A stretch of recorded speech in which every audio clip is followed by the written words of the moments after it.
मजलिस बचाओ तहरीक के ज़ेर एहतमाम 32वां जलसे मिलादुन्नबी सल्लल्लाहु अलैहि वसल्लम के इनेकाद और तेलंगाना में मुजव्वज़ा असम्बली इंतखाबात के खुसूस में एक मुशावरती इजलास मुनक़िद हुआ। अमजदुल्ला खान तर्जुमान मजलिस बचाओ तहरीक ने कारकुनान के मुशावरती इजलास को मुखातिब करते हुए कहा कि गणेश त्यौहार और जुलूस के पेश नज़र 32वां जश्न रहमतुल आलमीन सल्लल्लाहु अलैहि वसल्लम 7 अक्टूबर को मुनक़िद किया जाएगा।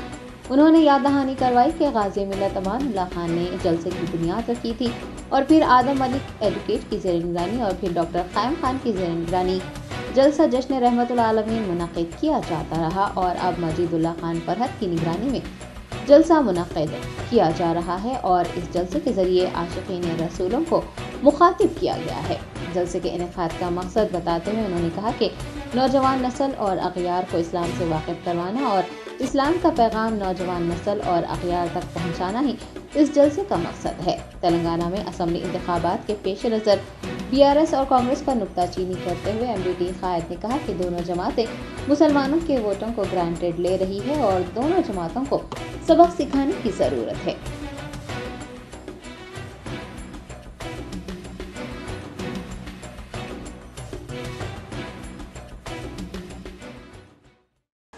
सबसे पहले तो जो 32वां जश्न रहमतुल आलमीन सल्लल्लाहु अलैहि वसल्लम मनाया जा रहा है 7 अक्टूबर के 7 अक्टूबर के दिन बरोज़ हफ्ता ये जलसा मुनक़िद किया जाएगा। देखते ही देखते इस जलसे को 32 साल गुज़र गए। तो मैं अभी कुछ ही देर पहले स्टेज पर बैठकर मैं ये सोच रहा था कि 32 साल का जो अरसा है ये एक मामूली बात नहीं, एक लंबा तवील अरसा हमने इस जलसे के साए में गुजारा है। मरहूम गाज़ी मिल्लत इस जलसे की बुनियाद रखी, उसके बाद में इस जलसे को मरहूम आदम मलिक एडवोकेट साहब की निगरानी में चलता रहा, फिर उसके बाद डॉक्टर क़ायम खान साहब और अब मौजूदा जनाब मजीदुल्लाह खान साहब फ़रत की निगरानी में इस जलसे को मुनक़िद किया जा रहा है।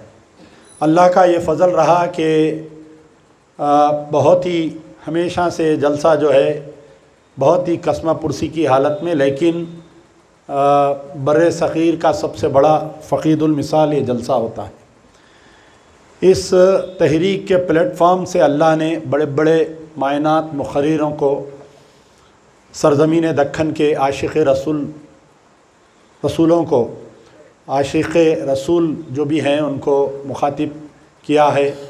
हमारा मकसद ये है कि इस जलसे को मुनक़िद करने का कि जो ख़ास तौर पर नौजवान नस्ल है और जो अग़यार की नस्ल है उनको जो है इस्लाम के बारे में सही मालूमात नहीं रहने की वजह से जो डिफरेंसेस पैदा हो रहे हैं, इस्लाम का सही मैसेज उन तक नहीं पहुंच रहा है। इस जलसे के उन्वान से हम उन तक वो मैसेज पहुंचाना चाहते हैं। जहां पर हम अपनी इस्लाह करना चाहते हैं वहां पर उन तक भी ये मैसेज पहुंचाना चाहते हैं। उमूमन तो ऐसा होता है कि 11 रबीउल अव्वल के बाद का जो पहला हफ्ता आता है उस हफ्ते के पेश नज़र उस हफ्ते के दिन हमारा जलसा होता है, लेकिन इस मर्तबा गणेश जुलूस और 12 रबीउल अव्वल एक ही दिन आ रहा है। यानी गणेश का जो विसर्जन का है, यानी गणेश का जो जुलूस है और 12 रबीउल अव्वल एक ही दिन आ रहा है।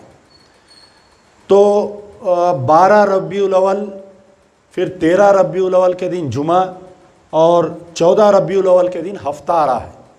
तो देखना होना तो ये चाहिए था कि हमारा जलसा उस हफ्ते को हो रहा था, लेकिन हम एक हफ्ता आगे बढ़ाकर मिलादुन्नबी का जलसा कर रहे हैं जो 32वां जलसा है।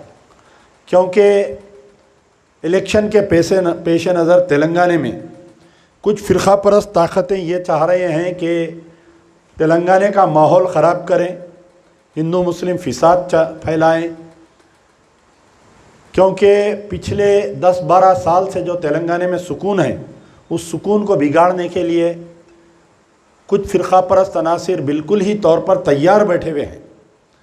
और हो सकता है कि 11, 12, 13 रबीउल अव्वल के दिन ये लोग कोशिश करेंगे। तो सबसे पहले तो इस इजलास से मैं अल्लाह ताला से ये दुआ करता हूँ कि अल्लाह ताला ख़ास तौर पर पूरे हिंदुस्तान में, क्योंकि आए दिन आप देख रहे हैं कि पूरे गली गली कूचों में मुसलमानों पर नित नए तरीक़ों से जुल्म किया जा रहा है। कहीं ज़बान के नाम पर, कहीं कपड़े के नाम पर, कहीं गोश्त के नाम पर, कहीं लव जिहाद के नाम पर। तो हो सकता है कि इस 11 रबीउल अव्वल या 12 रबीउल अव्वल को ये गणेश विसर्जन का मौका उठाते हुए गरीब मुसलमानों पर जुल्म होगा। हमारा मुतालबा है ख़ास तौर पर director general of police, chief minister के चंद्रशेखर राव साहब और डायरेक्टर जनरल ऑफ पुलिस से कि 11 रबीउल अव्वल, 12 रबीउल अव्वल, 13 रबीउल अव्वल, मैं 13 की भी बात इसलिए कर रहा हूँ कि पिछले 2-3 साल पहले जो है गणेश विसर्जन से वापस आते वक्त भी शरपसंदी की गई थी। तो इस साल ऐसा कुछ नहीं होना है। मजलिस बचाओ तहरीक एडमिनिस्ट्रेशन का साथ देने के लिए तैयार है, क्योंकि हम ये मानते हैं कि जब भी फिसाद होता है तो गरीब मर जाता है, फिर उसको संभलने के लिए सालों लगते हैं। हालिया लॉकडाउन में आप देखें तो पता चलेगा कि लॉकडाउन के बाद से अभी तक भी कई गरीब का घर नहीं सुधरा है। मेरे पास जब प्रजा दरबार में लोग आते हैं तो आज भी कहते हैं कि साहब हम लॉकडाउन से हमारी कमर टूट गई है। तो हम नहीं चाहते हैं कि ये 11, 12 और 13 रबीउल अव्वल के दिन कुछ ऐसा नाखुशगवार वाक़या पेश आए। पुलिस की ये ज़िम्मेदारी है। Police commissioner of police Hyderabad, Cyberabad, Rachakonda, director general of police, intelligence department से हमारी गुजारिश है कि आप जो है ये फेस्टिवल के दिनों में, ये 11 रबीउल अव्वल के दिनों में सख्ती से नज़र रखें उन शरपसंद अनासिर पर, उन फ़िरक़ा परस्त अनासिर पर, क्योंकि आए दिन बीजेपी के लीडर्स के कुछ ऐसे बयानात आ रहे हैं, छोटी छोटी सर की बातों पर बयानात दे रहे हैं। तो हम नहीं चाहते कि कोई ऐसा वाक़या पेश आए ताकि उस गरीब मुसलमान का नुकसान हो। ख़ास तौर पर जो अज़लाओं में पिछले 3-4 रबीउल अव्वल से, जैसा भैंसे में हो रहा है, निर्मल में हुआ है, निज़ामाबाद में हुआ है, तो इन अज़लाओं की भी पुलिस के आला अहदेदारों से हमारी गुजारिश है कि आप भी सख्ती करें और चीफ मिनिस्टर साहब जो भी डिस्ट्रिक्ट में ऐसा कोई वाक़या पेश आएगा उस डिस्ट्रिक्ट का सुपरिटेंडेंट ऑफ पुलिस या उस शहर का कमिश्नर इस गड़बड़ के लिए ज़िम्मेदार करार देना चाहिए, उसको पनिशमेंट देना चाहिए अगर होगा तो ये हमारा मुतालबा है।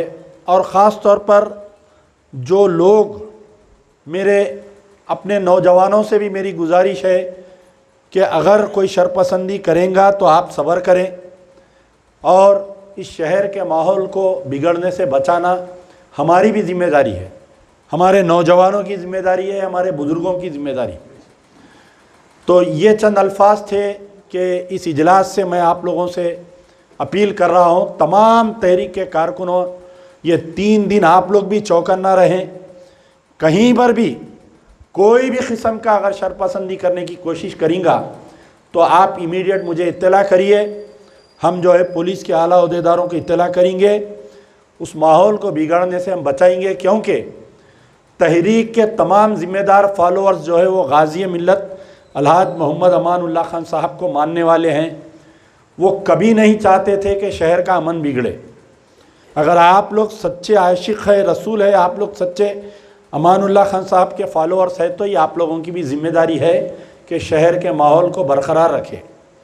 अब रही बात, आने वाला इंतखाबात है तेलंगाना में, तो तहरीक कोशिश कर रही है कि आने वाले जो तेलंगाना के इंतखाबात है ये तेलंगाना के इंतखाबात में इंशाअल्लाह अज़ीज़ तहरीक बन के यानी 92 से लेकर अभी तक सबसे ज़्यादा सीट इस मरतबा हम लड़ने की कोशिश कर रहे हैं।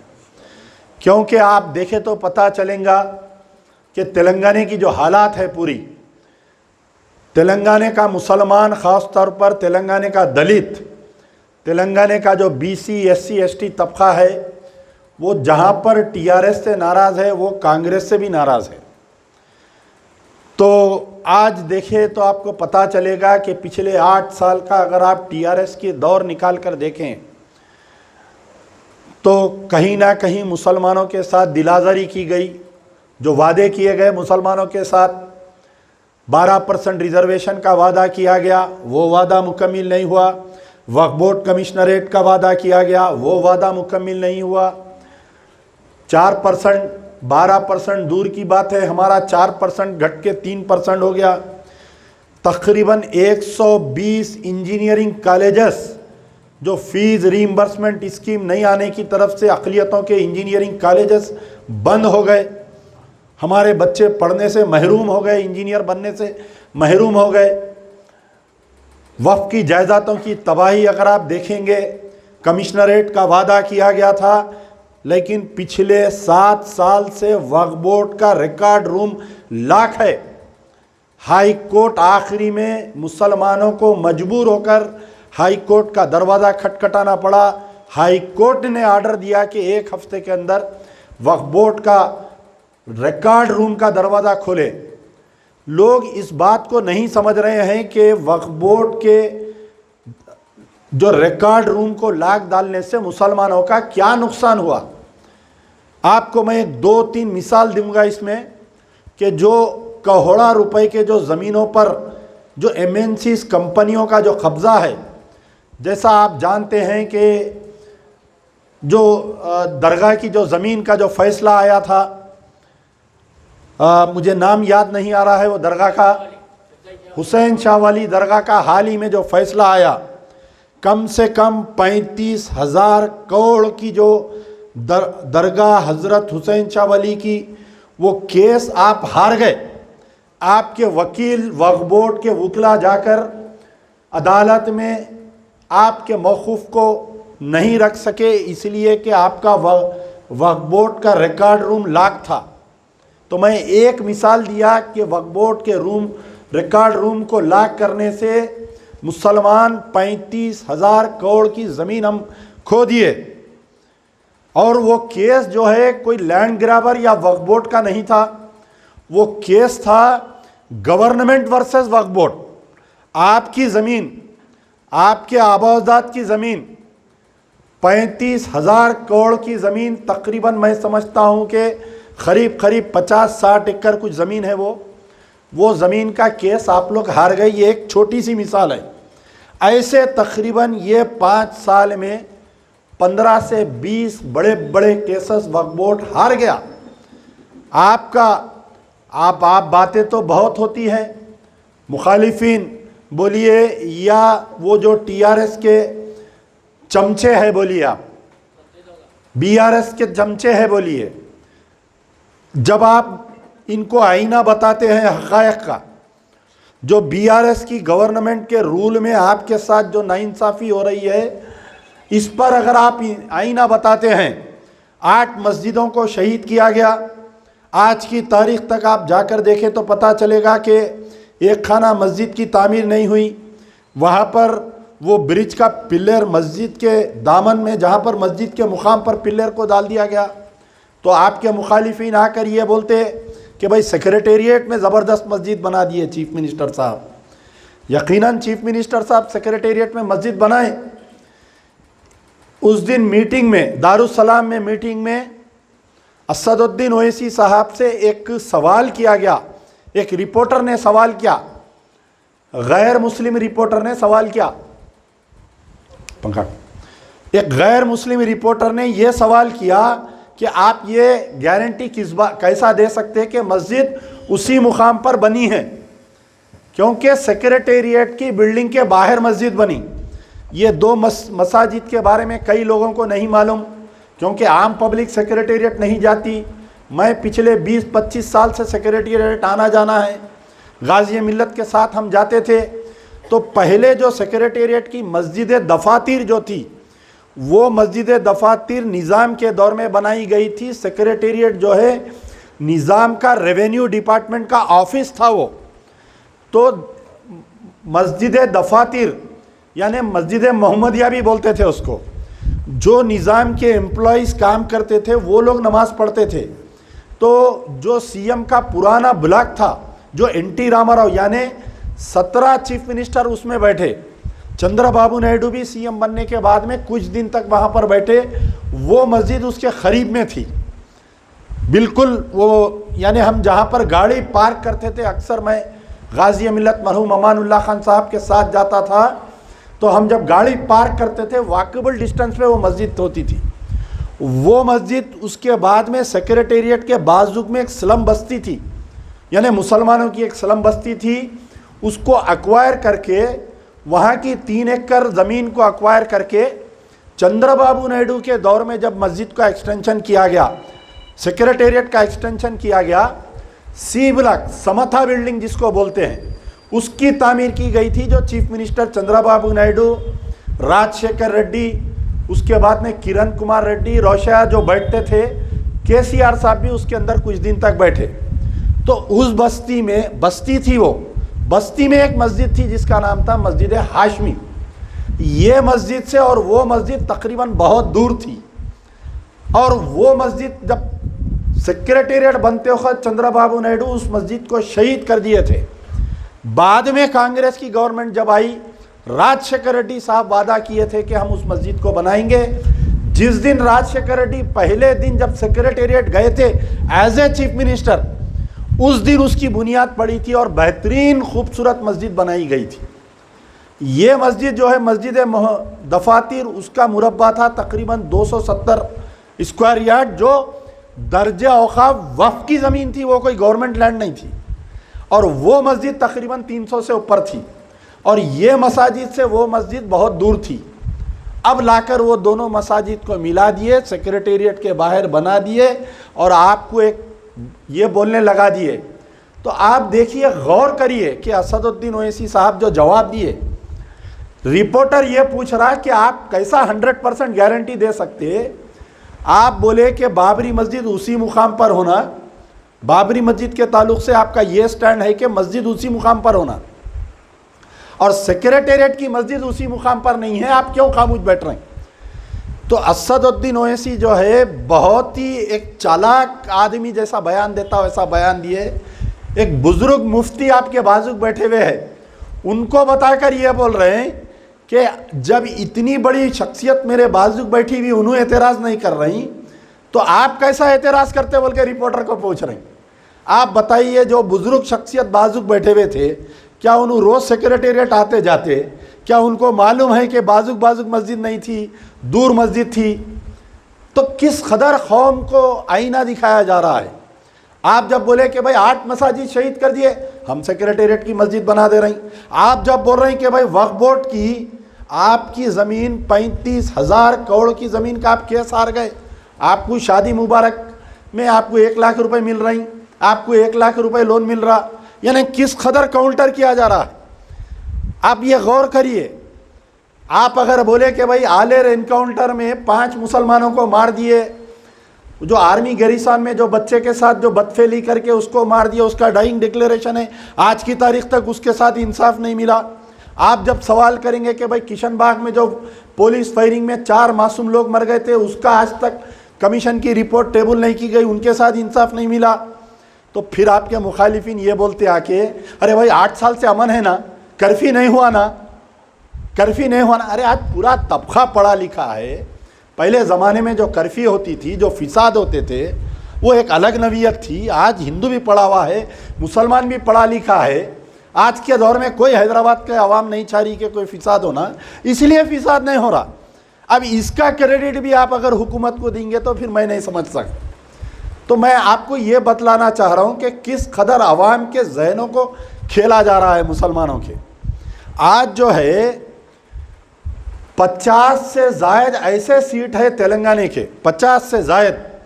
ऐसे सीट है तेलंगाना के जो जहाँ पर, क्योंकि 3 पार्टी ट्रायंगुलर कंटेस्ट हो रहा तेलंगाना में, राव, रेड्डी, अन्ना, अप्पू, क्या क्या की नाम है उन लोगों के, ये सबका इलेक्शन हो रहा।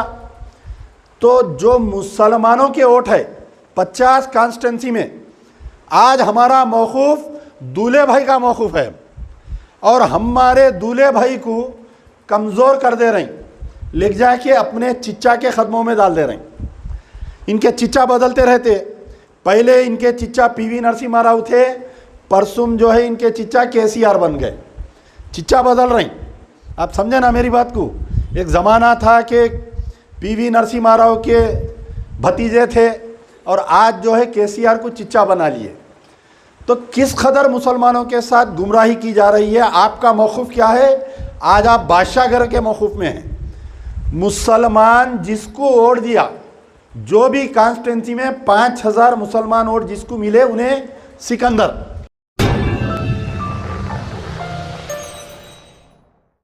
Germanton super speciality hospital, doctor Mir Jawad Zar Khan, senior experienced orthopaedic surgeon, bone fracture, joint replacement, hip replacement और स्पाइन सर्जरी कामयाबी से अंजाम दे रहे हैं। इसके अलावा neuro surgery, cardiology, gynaecology, dental, general medicine, dialysis और फिजियोथेरेपी जैसे शोबाजात में इंतहाई कामयाबी के साथ वाजबी फीस में इलाज किया जा रहा है। शेयरिंग और प्राइवेट रूम्स, अस्पताल में 24 घंटे MRI, CT scan, 2D digital x-ray, ultrasound, operation theatre, ICU और लैब की सहूलत दस्तयाब है। आपकी उम्मीदों के ऐन मुताबिक Germanton super speciality hospital, pillar number 150, Attapur, Hyderabad.